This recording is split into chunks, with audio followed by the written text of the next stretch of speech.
مگر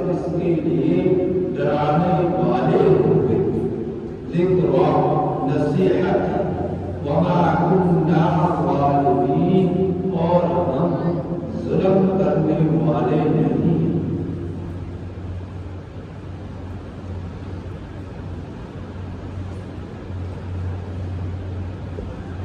اللہ جل شانہ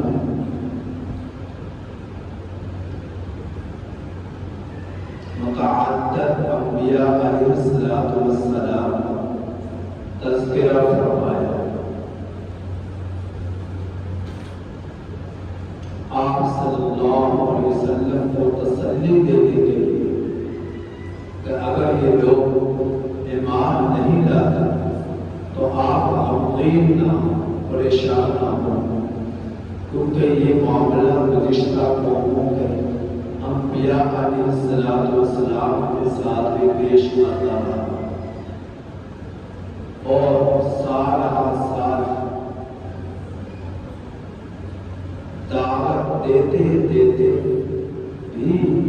چند لوگ ہی ایمان لائے، اکثریت نافرمانوں کی رہی۔ تو آپ غمزدہ نہ ہوں، آپ پریشان نہ ہوں۔ اور پھر فرمایا کیونکہ یہ جو قرآن آپ پر نازل ہوا یہ اللہ کی طرف سے نازل ہوا، رب العالمین کی طرف سے نازل ہوا، اور اسے لے کر اترنے والے نازل روح الامین، روح الامین ہے یعنی جبرائیل علیہ السلام، اسے لے کر اترنے والے علی قلبک آپ کے دل پر، لتکون من المنذرین تاکہ آپ لوگوں کو درد سنانے والے ہوں۔ آپ صلی اللہ علیہ وسلم منذر بھی تھے اور مبشر بھی تھے۔ منذر یعنی اللہ کے رسول صلی اللہ علیہ وسلم نے لوگوں کو معصیت سے روکا، کفر سے روکا، شرک سے روکا، نفاق سے روکا، گناہوں سے روکا، شیطانی کاموں سے روکا کہ اگر تم گناہوں سے باز نہ آئے تو تمہیں عبرتناک عذاب کا سامنا کرنا پڑے گا، دنیا میں بھی، قبر میں بھی، حشر میں بھی، پلسرات پر بھی، یہاں تک کہ جہنم میں ہمیشہ ہمیشہ عذاب کا سامنا کرنا پڑے گا۔ تو منذر بھی تھے اور مبشر بھی تھے کہ اگر تم اللہ کی بات پر زندگی گزارو گے، میری اتباع کرو گے اور قرآن کریم کے احکامات کو قبول کر لو گے اور اس کے تقاضوں کے مطابق زندگی بسر کرو گے تو دنیا میں بھی راحت ہوگی اور عزت ہوگی، ہر قبر میں بھی راحت اور سکون ہوگا،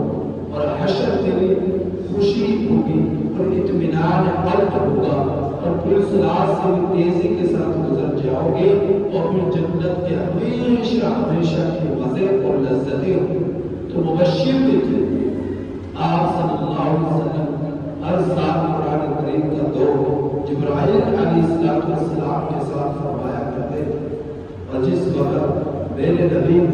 کی زندگی کا آخری زمانہ تھا تو حضرت جبرائیل علیہ السلام کے ساتھ نے آپ کے ساتھ دو مرتبہ دور فرمایا، تو آپ صلی اللہ علیہ وسلم نے فرمایا کہ ایک کا وقت آ جائے، میری موت کا وقت قریب آ چکا۔ تو پوچھنے والوں نے پوچھا کہ اللہ کے رسول صلی اللہ علیہ وسلم کیا آپ کو کوئی اشارہ ملا ہے کہ آپ کی موت کا وقت قریب آ چکا؟ تو نبی کریم صلی اللہ علیہ وسلم نے فرمایا ہر سال جبرائیل علیہ السلام میرے ساتھ قرآن کریم کا دور ایک مرتبہ فرمایا کرتے تھے، اس مرتبہ دو مرتبہ قرآن کریم کا دور فرمایا، جس میں اشارہ ہے اس بات کی طرف کہ اب میرا دنیا سے پردہ فرمائے جانے کا وقت قریب آ چکا، جس سے میں سمجھ چکا کہ اب میں زیادہ زمانہ اس دنیا میں نہیں رہوں۔ تو قرآن کریم آپ صلی اللہ علیہ وسلم کو 23 سال میں نازل ہوا، اور قرآن کریم کے تذکرہ اور آپ صلی اللہ علیہ وسلم کا تذکرہ، یعنی اس قرآن کا تذکرہ اور آپ صلی اللہ علیہ وسلم کی ذات کا تذکرہ گزشتہ انبیاء علیہ السلام کی کتابوں میں بھی رہا، تورات میں بھی موجود، زبور میں بھی موجود، انجیل میں بھی موجود، اور انبیاء علیہ السلام نے یہ بشارتیں دی کہ آخری زمان میں محبت پر حالات جو اترے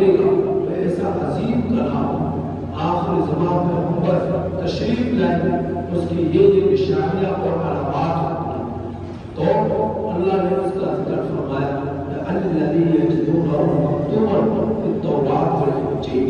کہ اللہ پاک نے آپ صلی اللہ علیہ وسلم اور قرآن مجید کی صفات کا تذکرہ تورات میں، زبور میں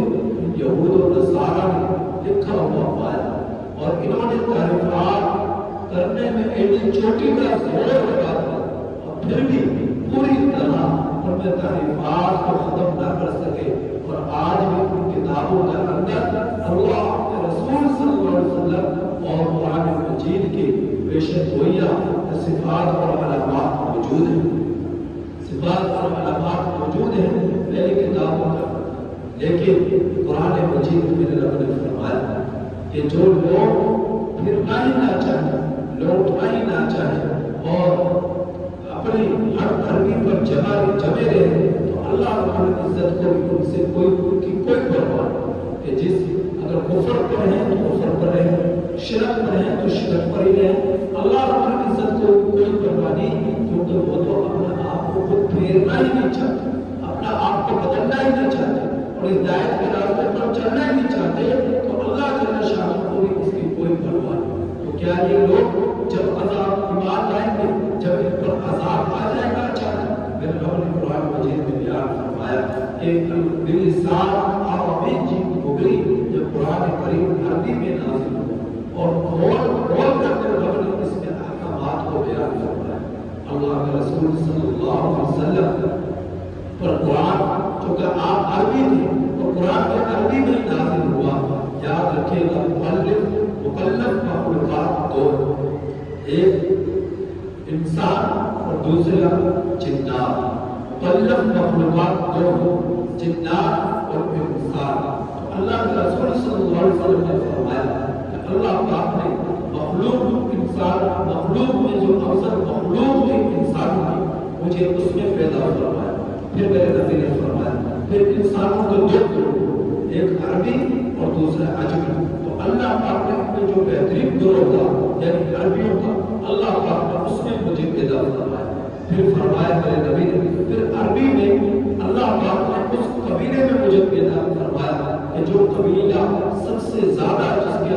عظمت تھی اور لوگوں میں جس کا مرتبہ تھا یعنی قبیلہ قریش، پھر فرمایا کہ قریش میں پھر میرے رب نے اس خاندان میں جس کی عظمت اور جس کی رفعت لوگوں کی نظروں میں بہت زیادہ تھی یعنی بنو ہاشم، میرے رب نے بنو ہاشم کی خاندان میں میری بعثت فرمائی، تو اللہ کے رسول صلی اللہ علیہ وسلم عربی تھے تو عربی میں قرآن مجید نازل ہوا تاکہ عربوں کو بھی کہنے کا موقع نہ ملے کہ ہم تو تیرے عربی اور قرآن نازل ہوا عجمی زبان میں، یا ہم تو ہیں عربی اور پیغمبر آیا کوئی عجمی بن کر، تو اللہ پر عزت نے ان کے لیے کوئی ایسے کمزوری نہ چھوڑی، اللہ نے قرآن بھی عربی میں نازل کیا اور جس ہستی پر نازل ہو وہ بھی عربی تھے، تو قرآن مجید فصیح اور بلیغ زبان پر مشتمل، اللہ کے رسول صلی اللہ علیہ وسلم کو جو وہ ہے جو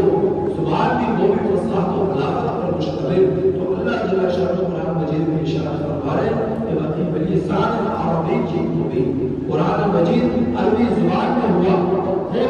کر اس میں میرے رب نے احکامات کو بیان فرمایا، وَإِنَّهُ لَفِي زُبُرِ الْأَوَّلِينَ، اور قرآن مجید کا ذکر پہلی کتابوں میں بھی،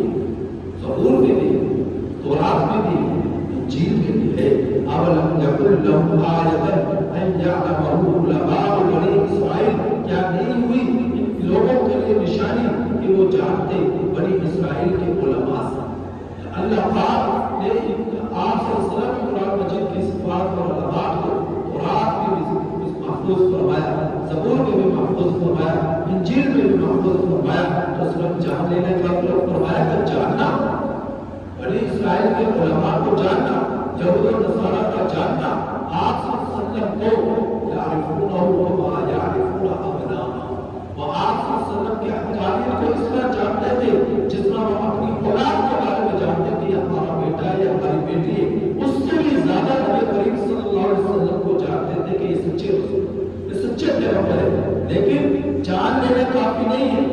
ماننا ضروری ہے، صرف جان لینا کافی نہیں ہے، ماننا ضروری ہے، اگر وہ مانتے تب ٹھیک کے لیے نجات. انہوں نے مانا ہی نہیں, صرف انہوں نے جانا. اور جان لینا یہ کافی نہیں, جانا تو فرعون میں بھی تھا. حضرت موسیٰ علیہ السلام, ہارون علیہ السلام نے پورا زور لگا دیا فرعون اور فرعون کی قوم پر کہ وہ اللہ رب العزت کی عبادت کر لیں اور اللہ کے ساتھ کسی کو شریک نہ ٹھہرائے. لیکن قوم نہ مانی. لیکن جس وقت یہ غلط ہونے لگے, تباہ ہونے لگے, اور فرعون کی ساری قوم جو تباہ ہو گئی اور فرعون تباہ ہونے لگا, تو کہنے لگا کہ میں ایمان لایا ہارون اور موسیٰ کے نام پر, میں ایمان لایا اور میں فرما برداروں میں سے ہوں. انا من المسلمین کہنے لگا کہ میں فرما برداروں میں سے ہوں. لیکن میرا اللہ نے فرمایا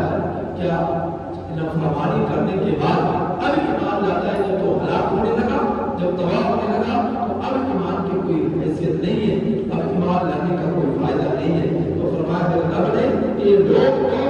بنی اسرائیل کے علماء آپ صلی اللہ علیہ وسلم کو اور آپ صلی اللہ علیہ وسلم پر نازل ہوا جو قرآن اس کو خوب جانتے تھے. وَلَوْ نَزَّلْنَاهُ عَلَىٰ بَعْضِ الْأَعْجَمِينَ, اور اگر ہم اس قرآن کو نازل کرتے اجمیوں میں سے کسی پر, فَقَرَأَهُ عَلَيْهِمْ, پھر اس کو پڑھتے ان پر یعنی عربوں پر, فَأَكَانُوا بِهِ مُؤْمِنِينَ, تو وہ اس پر ایمان نہ لاتے. ہم ٹھہرے عربی اور قرآن نازل ہوا اجمی زبان میں, تو ہم کیسے اس کا عربی اور اجمی کا کوئی جوڑ نہیں ہے, ہم کس طرح اس پر ایمان لائے؟ تو وہ پھر بھی اس کا انکار کرتے تھے. كَذَلِكَ سَلَكْنَاهُ فِي قُلُوبِ الْمُجْرِمِينَ, اسی طرح ہم نے اس کو چلایا مجرمین کے دلوں پر. لا يؤمنون به, تو وہ ایمان نہیں لائے گا اس پر جہاں تک کہ وہ دیکھ لیں دردناک عذاب ہو. فَيَأْتِيَهُمْ بَغْتَةً, پھر وہ دردناک عذاب جب ان پر اچانک آئے گا, وَهُمْ لَا يَشْعُرُونَ, وہ لوگوں کو مجرمین شعور بھی نہ رکھیں. اور ایسا ہی ہوتا ہے جب عذاب آتا ہے تو اچانک آتا ہے, جب آتا ہے کسی کو مہلت نہیں ملتی.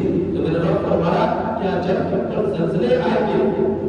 جب ان پر چیخ و پکار ہوگی, جب ان پر زلزلے کے جھٹکے لگیں گے, جب ان پر طوفانی بارشیں ہوں گی, جب زمین پھٹے گی یا آگ برسے گی یا چیخ آئے گی یا پتھر برسائے جائیں گے یا چہرے میں سخت کر دیے جائیں گے, کیا یہ لوگ کبھی مان لائیں گے؟ کیا تب یہ ہدایت یافتہ ہوں گے؟ کیا تب یہ معصیت سے ہدایت کی طرف آئیں گے؟ کیا نیکی کی طرف آئیں گے؟ جب ان پر عذاب آ جائے گا ضرور, اور پھر جب عذاب آئے گا تو لوگ کہیں گے مہلت دے دی جائے. اب ہمیں عذاب نہ استعجلوا, جب ہم نے ان کو بھیجا عذاب جس کی یہ جلدی کرتے تھے. یا اگر آپ کا دین سچا ہے, اگر آپ حق پر تو لائے گا وہ عذاب جس سے ہمیں ڈراتے, تو جب عذاب آئے گا تو پھر وہ واپس پلٹتا نہیں ہے اور اس سے کوئی بچتا نہیں ہے. جب آ جاتا ہے تو حالات چھوڑ کر ہی جاتا ہے. أَفَرَأَيْتَ إِن مَّتَّعْنَاهُمْ سِنِينَ, کیا بھلا آپ بتلائیں اگر ہم ان کو فائدہ پہنچائے 23 سال, 50 سال, 100 سال, 23 سال تک ان کو فائدہ پہنچائے, پھر بھی یہ ایمان نہ لائے, فَجَاءَهُم مَّا كَانُوا يُوعَدُونَ, ان کے پاس وہ چیز آ جائے گی جس کا ان سے وعدہ کیا گیا. کیا چیز؟ یعنی اللہ کا عذاب, اللہ کی پکڑ, اللہ کی گرفت. تو ایسا ہی ہوا. حضرت نوح علیہ السلام نے 950 سال تبلیغ کی. ہماری قوم اتنا زمانہ گزارنے کے باوجود کئی نسلیں ان کی آ چکی, اللہ نے جب ان کو پکڑا تو ایک نافرمان کو بھی نہ چھوڑا. اپنا کا کام کوئی چیز کفایت نہیں کرے گی جو ان کو فائدہ پہنچائے, نہ ان کا مال, نہ ان کی کوٹیاں, نہ ان کے بنگلے, نہ ان کی چودراہٹ, نہ ان کا اقتدار, نہ ان کی طاقت, نہ ان کی دولت, نہ ان کی شہرت, کوئی چیز ان کے لیے کفایت نہیں کرے گی جو ان کو اللہ کے عذاب سے بچا سکے, اللہ کے عذاب سے ان کو بچا سکے. کوئی چیز ان کے کام نہ آئے گی. وما أهلكنا من قرية, اور نہیں ہم نے ہلاک کیا بستیوں کو, إلا لها منذرون, مگر ان بستیوں کو ڈرانے والے آئے. یعنی اللہ کے تبعوں کا سلسلہ مسلسل جاری رہا, جنہوں نے اپنی قوموں کو ڈرایا اللہ کے عذاب سے, اللہ کی گرفت سے, اللہ کی پکڑ سے. جب قوم نہ مانی, انتہا ہو گئی, نصیحت پوری طرح پہنچ گئی, تو اللہ رب العزت نے ان پر عذاب بھیجا اور ساری کی ساری قوموں کو ہلاک کر دیا. تو اللہ نے ان پر ظلم نہ کیا, بلکہ ان لوگوں نے اپنے آپ پر ظلم کیا, ایمان نہ لایا, اللہ کی نافرمانیاں کر کر, ہدایت سے دور بھاگ کر, ظلمتوں کو قبول کر کر, شیطانی راستے کو قبول کر کر ہدایت کے راستے سے پھر جانا. یہ ان کا اپنا مقدر بنا, اپنی ان کی چاہت ہوئی, اپنی ان کی طلب ہوئی, اپنی ان کی دوڑ ہوئی, جو ہدایت کو چھوڑ کر گمراہی اور کفر کی طرف یہ لوگ بھاگے. تو اللہ نے تو ظلم نہیں کیا، خود ہی انہوں نے اپنی جانوں پر ظلم کیا۔ تو اللہ کے رسول صلی اللہ علیہ وسلم پر ان آیات کریمہ کو نازل کر کے میرے رب نے تسلی دی ہے کہ آپ تو اللہ کا پیغام پوری طرح پہنچا رہے ہیں، اور آپ کو اللہ رب العزت نے جو مقصد کے لیے آپ کی بعثت فرمائی اس مقصد کو پوری طرح آپ دیانتداری کے ساتھ نبھا رہے ہیں۔ اب یہ لوگ ایمان نہیں لاتے، اپنا ہی پورا کر رہے ہیں، آپ کو کوئی نقصان نہیں ہے، آپ نے کوئی کمی نہیں چھوڑی، ان لوگوں نے اپنے آپ کو ہلاکت میں ڈالا ہے۔ آپ کو اس کا کوئی اس پر آپ کا اس میں کوئی آپ سے یعنی کہ پکڑ نہیں، کوئی آپ کی طرف سے اس میں ہوتا ہی نہیں، یہ تو آپ نے جو اللہ نے آپ کو ذمہ داری سونپی، آپ نے اس ذمہ داری کو پوری طرح نبھایا اور اللہ کے پیغام کو تک پوری طرح پہنچایا۔ اب اس کے باوجود یہ لوگ ایمان نہیں لائے، پھر خود ہی ہلاکت کا مقدر بنی اور خود ہی کفر اور ظلم کر کر اپنی جان پر انہوں نے ظلم کیا اور ہمیشہ کے لیے جہنم میں جانے والے بن گئے۔ تو اللہ پاک کا نے اپنا پیغام، اللہ رب العزت نے اپنے احکامات، اللہ رب العزت نے اپنے کلام کے ذریعے قیامت تک لوگوں کے لیے ہدایت کا راستہ چھوڑا ہے۔ اب کوئی ایمان نہیں لاتا تو خود ہی اس کی اپنی طاقت ہے، اپنی کمزوری ہے، اپنے لیے تباہی ہے۔ اللہ رب العزت کسی پر ظلم نہیں کرنے والے لوگ اللہ کی نافرمانیاں کر کر خود ہی اپنی جانوں پر ظلم کرنے والے ہیں۔